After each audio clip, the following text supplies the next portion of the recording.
For my instructional resource evaluation project, I chose to evaluate the Smithsonian National Museum of Natural History virtual tour.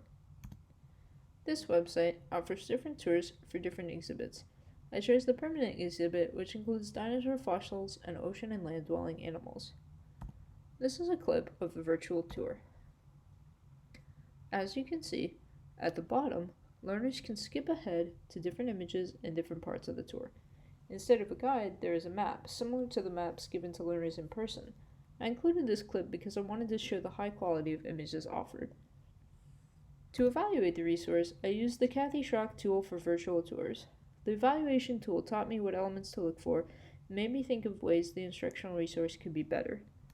The advantages of this tool were that it clearly laid out a checklist for a successful virtual tour.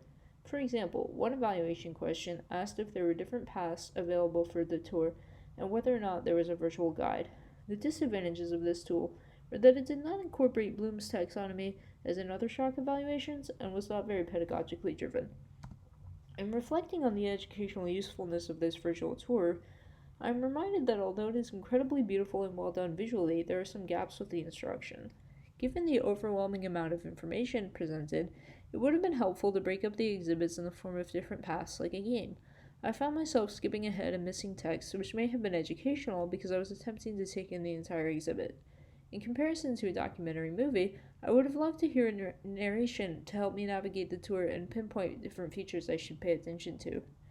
The most major violation was that the evaluation tool outlines is a violation of the embodiment principle. There was no virtual guide. I found another online tool that did have a virtual guide, the Cleveland Federal Reserve Bank Monty the Money Tree Squirrel, seen here.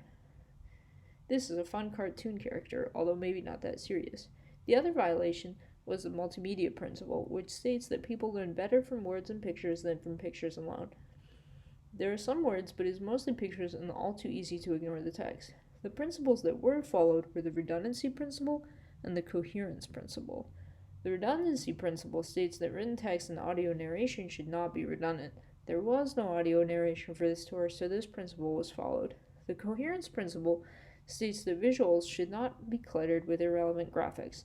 This tour is visually stunning and does not appear cluttered. To develop this screencast, I used PowerPoint and Snagit.